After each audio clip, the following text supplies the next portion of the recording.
Now I'd like to welcome to the show Javier Hernandez, who is a communications and public affairs manager at YouTube. Welcome to Free the Economy. Hey, Richard, thanks so much for having me. So let's start with a big picture observation. I was reading YouTube's 2021 impact report, and it starts with this sentence. YouTube is redefining the cultural, entertainment, and educational landscape across the United States. Now, normally that would be a pretty boastful claim for any single company to make, but I think reality actually backs that up. How did YouTube become such a big force in modern society? Well, again, thanks so much for having me, Richard. I think one of the really incredible things about YouTube is when you think about how it began and where it is today. You know, when YouTube first began over 15 years ago, I think the idea was to just have a company or a platform where it would be very easy for people to share videos about their personal lives, connect with other people on the platform, and you fast forward to where we are today.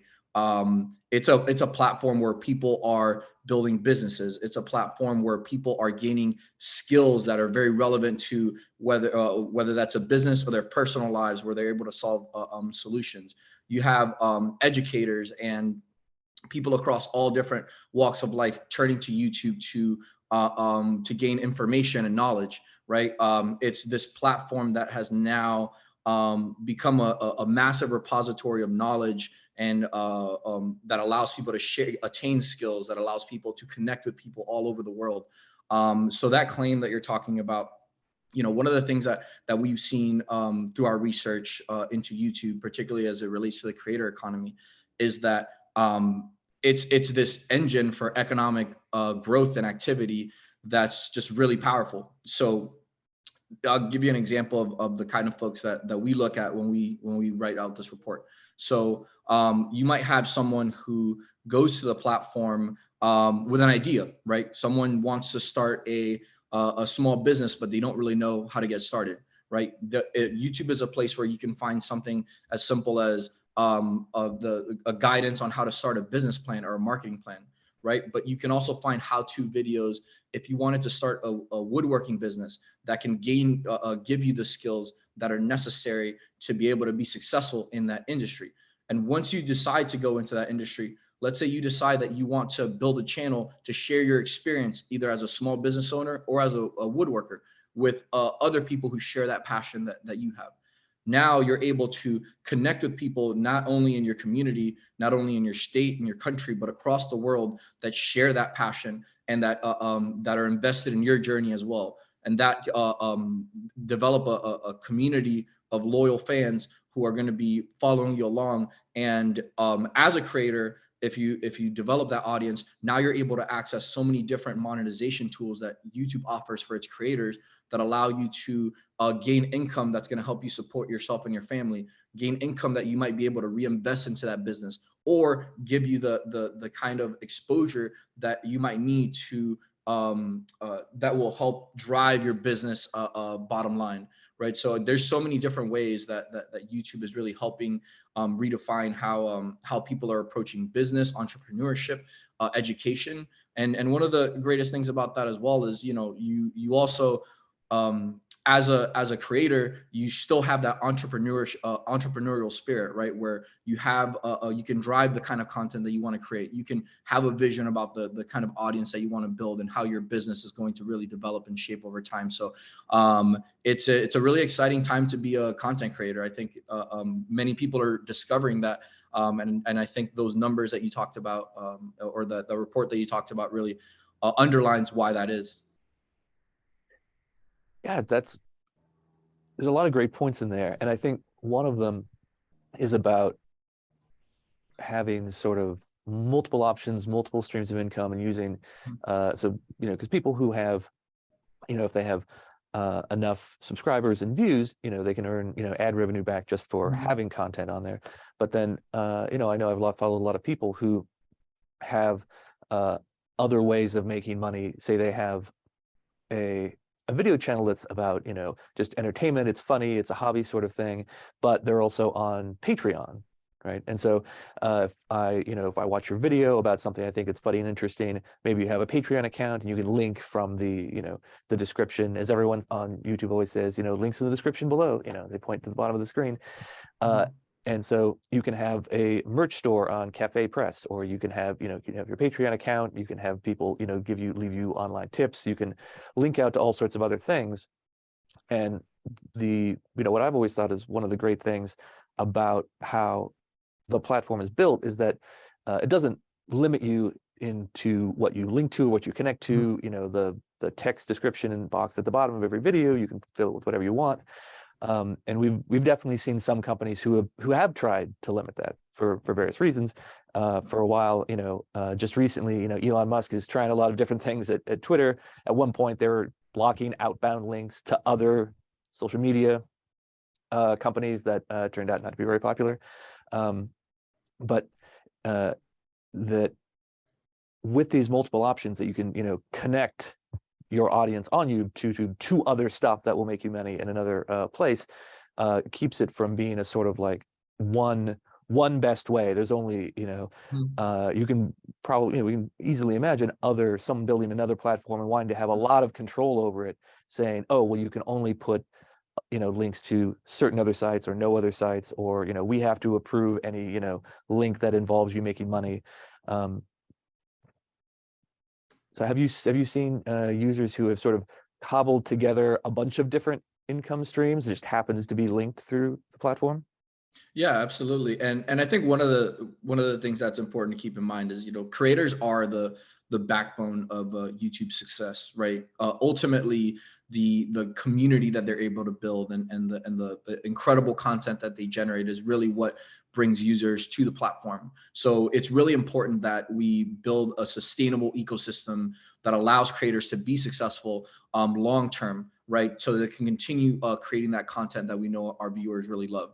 So as you mentioned, creators have in addition to ad revenue from videos that play during their content, there's in total 10 different monetization options that creators are able to utilize. And really the drive behind that is to make sure that even if you, let's say, are a creator that might not have 10 million subscribers on the platform, right? But you have a loyal a group of 50,000 subscribers on your channel. And you know that they return to your content on a weekly basis or bi-weekly, monthly basis, whatever your content cadence is. And then you know that whenever you create that content, they are showing up, and not only showing up, they're buying subscriptions to your channel to access exclusive content. They are buying exclusive viewership features like the super chat or super thanks options that allow folks to give money to creators for in thanks for their content, right? You can set up a merch shelf where your viewers can go to your and buy your branded content. I'm sorry, your branded products, right? So you have all of these different opportunities to get at your business model, right? And there we also do things like create our brand connect model, or a brand connect feature allows brands to also identify creators that they can tap into to reach new audiences, right? So there are creators that are both small and large that are finding different ways to utilize these monetization tools to really build out a successful channel.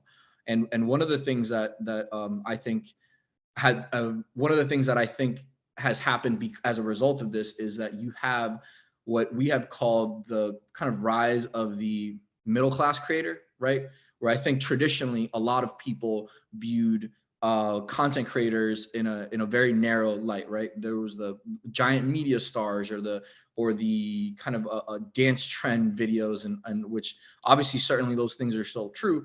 But what we've seen is there are people who have seen the success that other creators have had, and they have I have identified a kind of a pathway for them to be able to share some of that success. And they might not want to be the Mr. Beast of the world, right? They might not want to have an operation that large or that demanding, but they still want to be able to put out content that they care about on topics that they're passionate about, and still generate additional income to support themselves, their family, their business.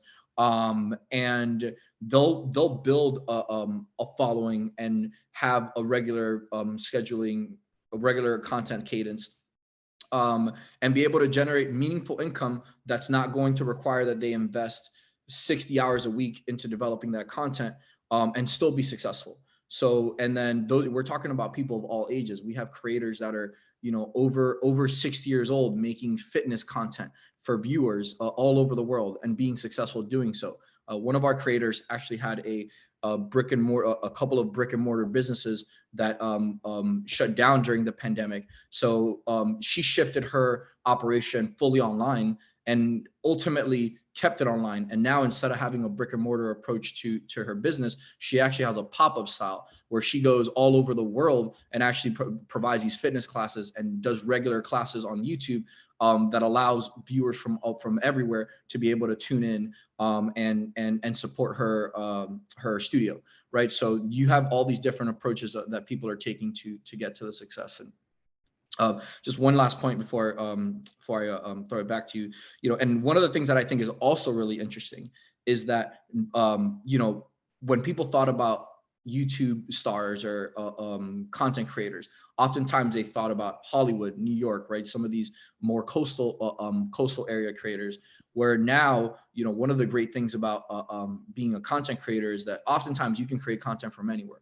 So what we're seeing is also these thriving communities of content creators all across the country, in places where people would typically not expect kind of a thriving content creator ecosystem. There's one channel that I particularly love. It's called White House on a Hill, and it's essentially this couple who moved out of the city, right, to rural Missouri to start a farm where they can grow sustainably and teach their children about farming, and so initially they bought this land in Missouri, but didn't have necessarily all of the farming skills to make this a successful farm. So they turned to YouTube. So through YouTube, they were able to really learn all the ins and outs about farming. And along the way, they began sharing their experience as new farmers and also as parents raising kids on a farm. And they developed a pretty sizable following within what we've called FarmTube, right? Which is this community of farmers from across the US who are sharing their best practices, sharing the insights into their lives. And now they make a significant portion of their income from their YouTube channel, and that income is able to support their farming operation and allows them to expand, allows them to really reinvest into their business, and support their lifestyle. So I think that's another thing that's been a really great thing about the emergence of YouTube as a economic engine, because it really is able to support people's lifestyles across the US, from all ages, all walks of life. And it's a really great thing.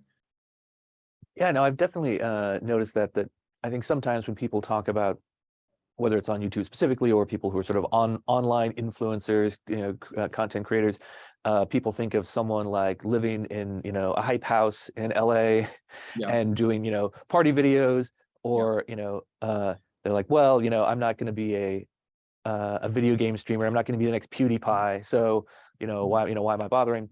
But I've seen a lot of those people who are I've seen Brenda Gant, who's a grandmother who lives in a small town in Alabama, making cooking videos in her kitchen, Yeah. And is blown up from someone no one had ever heard of to someone who now has 2 cookbooks that are published in small places all across the country and really across the world. I know one video I really loved where people who had a successful channel were sort of celebrating it, was the Village Cooking channel in India, which is a handful of guys that make cooking videos, doing traditional Indian cooking. And they had gotten, the seemingly simple act of making big batches of Indian food, combined with the cool background of the village they're from and their attitude on camera, became a sort of like viral hit over the past few years. And they were unboxing their Diamond Play Button award because they had gotten 10 million subscribers. They now have almost 20 million subscribers. So you know, that's an example of not just across the, country, but, across the world, of course.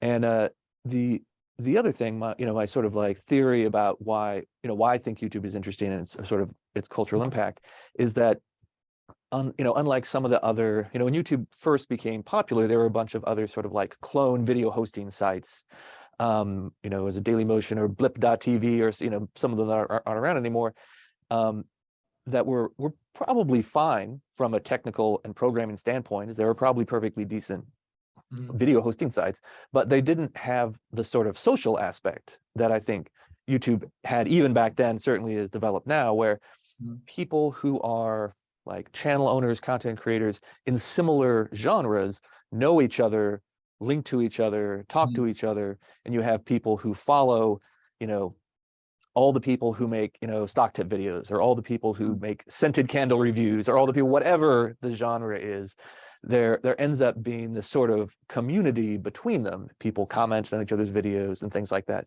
So it's not just a place where someone can watch a video on the internet without having to pay, for each view. Yeah. It's this sort of network of interests, and it's how a lot of people, it's sort of like built-in affinity marketing. It's how people find other examples of the same kind of stuff they already like. Yeah.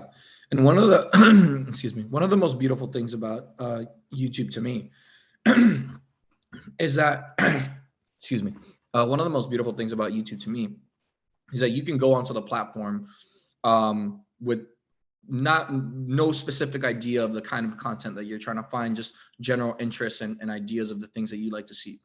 And you can seek out a video on a particular topic and find a content creator that you really identify with and that's making great content that speaks to your interests. Then based on the things that you've searched out, YouTube may recommend other content creators that might be a little smaller than the one that you've seen, but an up and coming creator who is also making really interesting and engaging content. Now you're able to connect with new creators that will that you can develop a relationship with, while the content creators are also finding new audiences all across the world to be able to share their insights, their experiences with. So that community aspect that you mentioned is like a central part of what makes YouTube really special. And as I mentioned earlier, there's these niche communities that also develop on the platform that I find so interesting. FarmTube is probably one of my favorite ones because there's once you actually dive in, you see there's so many different creators making so many different engaging content, how-to videos, vlogs, day in the life, funny content, informational content. It's really an interesting kind of dynamic to see play out. Certainly, like the gaming vertical is one of them. Music is another. You might have fitness, food vlogs, like all of those different things. But if you have any particular interests, I think you can find a community to tap into on YouTube, which I think is really the special piece of it. Yeah, and I know a lot of the way people consume YouTube content is very sort of today focused, especially if people have, they release the new video every week, or we post every Tuesday and Friday, or this is my weekly vlog. I'm talking about the stuff that happened this week, which makes perfect sense that people often are looking for current content. But of course, YouTube is also a giant archive of everything that's ever been posted, right? Yeah. So the 11-year-old video is probably not going to be pushed to the top of your recommendations, but it's there. And you can always go back and look at, watch it, or link back to it if it's something that's useful or interesting or has a long shelf life. It's always there to go back to. So in the same way that, again, the platform hosts videos, but it's not just a video hosting site, it's also sort of a social network in its own way. Because it's an archive, it's almost like the video version of Wikipedia, right? It is this sort of enormous body of content. And it makes me wonder, like, do you think that, historians and sociologists and people are going to, in the future, are going to come back and say, well, what were people in, 2019 really doing? What were they thinking about? What were the social trends? Well, let's just go back and see what was popular on YouTube. Yeah. That's such an interesting thought. I've never thought about that, but I could absolutely see that. You know, kind of a get a cultural snapshot of what people what kind of videos people are making at that moment in time. I could definitely see that. Well, I think one of the things that's really interesting is that YouTube is the second most popular search engine in the world, right? So it's oftentimes where people will either at some point in their information gaining process will end up to try to understand something, try to learn about a particular topic. In the economic impact report that we mentioned, that study found that 93% of people are turning to YouTube, are using YouTube, or users are using YouTube to gain information or knowledge. Or another 93% are also using it to solve practical problems, right? So it could be anything from trying to understand a complicated topic in your bio class if you're a college student, or it might be how you fix a leaky sink if you're a new homeowner, right? So it really has this large, wide breadth of utility that applies to so many different things. And as you mentioned, that cultural piece, you have news creators that are talking about the news of the day, but you also have people that are going in and making videos, furthering a conversation or a dialogue about current events, right? And serving as oftentimes a place where people go to wrap their heads around current events, to try to participate in part of the important debates that we have as a society and as a culture. So I think there's a bunch of cultural and societal significance that YouTube has as part of these broader conversations, in addition to all the kind of like great, engaging, entertaining content that people turn to the platform for as well. Yeah, and sort of pivoting back to what we started with, which is about business and finance and people building businesses, and I've been interested in how people are using it for both personally for sort of like small business development, but also in terms of just investing and where to put their money in general. And Mm-hmm. so thinking about the comparison, with to me, I think is interesting comparison to something like Wikipedia, where it's full of Mm-hmm. information, but there's no barrier. You don't have to apply. No one's reviewing it to say whether it's, meets some sort of objective standards. Yeah. So when, I'm old enough to remember when Wikipedia was brand new and people said, well, why would anyone use this? We might get, people might put terrible information there, or it might be inaccurate, and it'll be full of garbage. It'll be, the worst possible version of an encyclopedia. Well, I think that's been proven incorrect. I think it's actually a very valuable resource, despite the fact that it doesn't Mm-hmm. have that sort of like gatekeeping aspect to it. So when it comes to the kind of business and finance stuff, you might say, well, maybe we only want certified finance professionals being Mm-hmm. allowed to post videos. But what I think is interesting is that maybe it's just a function of the size of the audience that people want to have access to it, is that Mm-hmm. you've attracted all sorts of people that also do have those qualifications onto the platform. So you've got, a lot of people like the guys who are placing YOLO bets on Wall Street bets. They don't have a lot of finance industry experience, but they have enthusiasm. So you've got some of those guys. Mm-hmm. But then you've got someone like say like Patrick Boyle, who's a guy, who's a popular finance YouTuber, Yeah. and he's a professor of finance at university. He ran his own investing firm. He has all of that objective qualifications that if that's what you're really worried about, that's probably what you would want. Yeah. So uh, the lack of sort of gatekeeping, I think, uh, is an example of how an Mm-hmm. unregulated system can work well, and quality content does kind of rise to the top, Yeah. and you don't necessarily have to erect all these barriers to keep out what you might perceive as low quality content, even on a very I'd say an important kind of objective area like investing, where there's a lot of like number crunching to be done. What do you think about that? The sort of like low barriers, but still having kind of quality content. Yeah, absolutely. Well, one of the things that I think about, particularly when it comes to that finance, YouTube, and content related to investing, I think that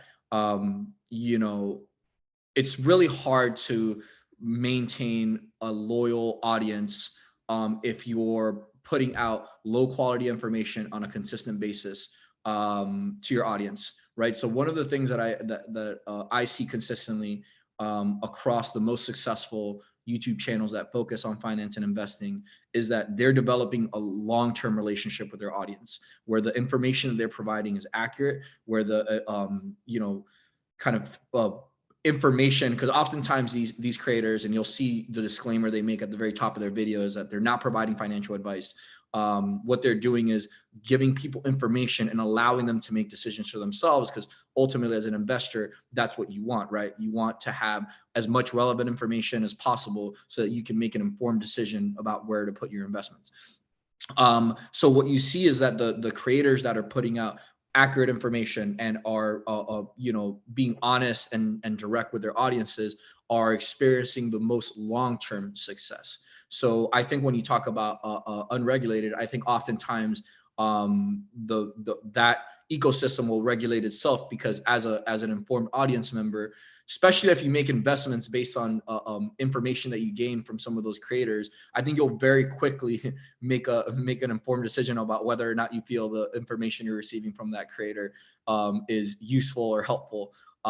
So I think that's one of the great benefits of having access to that much information. Those many creators, you have choices, right? You can make a discerned decision about, based on the things that you're learning from each of these creators, who you think has the qualifications or the personal experience to be able to give you that insight that's going to give you a little bit more of an edge or an opportunity to make money in any sort of industry, whether that's investing, whether that's like a creator that's just posting videos about how you get started with a small business, right? We have creators that the content that they put out is just them documenting their journey as a new business owner, right? So if you are a new business owner and you're thinking, how can I open up a brick and mortar store here in my community? What are the steps towards incorporating? How do I set up my accounting? How do I develop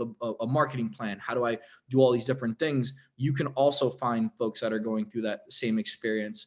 And that applies to all sorts of industries that people are trying to get into, all the ways that people are trying to take their resources and leverage that into some economic opportunity. Mm-hmm.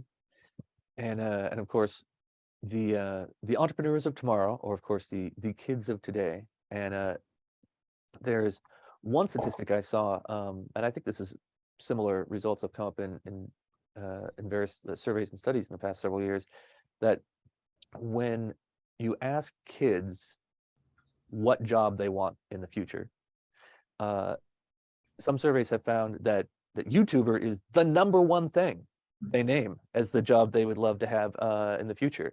So sad news for people who are recruiting astronauts and firefighters, which I think was what I wanted to be when I was a kid. But that's that is another example of this like big cultural impact. And I mentioned this just as sort of a brief kind of headline note in last week's episode of this podcast. Mm-hmm. What is that?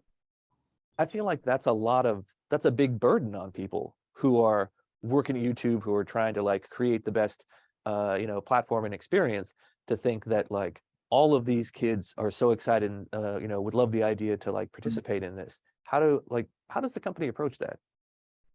Well, first I would say, the good news is that if a kid fails to become a successful YouTube content creator, they could always fall back and become an astronaut. So that's always still an option for folks. That's good. But well, the first thing I would say is I don't view it so much as a burden as much as really a privilege to be able to work on the kind of stuff that we're working on, because as I mentioned earlier, the creators really are what drives the success of our platform. And because we've been able to create these tools that make it possible for people to have a sustainable career, a long-term successful career as a content creator, I think is really what's driving those surveys that you're talking about. And it's not just kids that are thinking about becoming content creators, one survey from last year found that 4 in 10 Americans have considered becoming content creators, right? And I think the reason why you're seeing those shifts in kind of goals and aspirations is because a lot of people have been watching some of their favorite content creators find success over a decade, right? They know of their favorite creators who have been able to build a successful business, who have been able to do this long term, and they've developed a close relationship with them and look up to them, right? So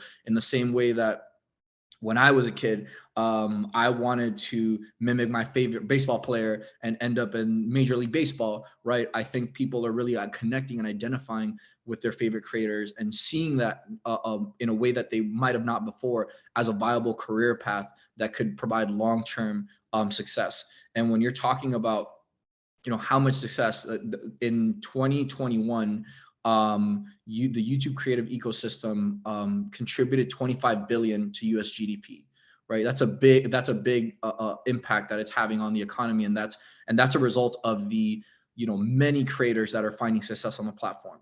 And also I want to say, creator is not just the only path that folks have to being successful through YouTube, right? We have now there are over 425,000 jobs that were supported, full-time equivalent jobs that were supported by the YouTube's creative ecosystem in 2021. And that's not just the creators. We're talking about the business managers. We're talking about the strategists. We're talking about the video editors, script writers, right?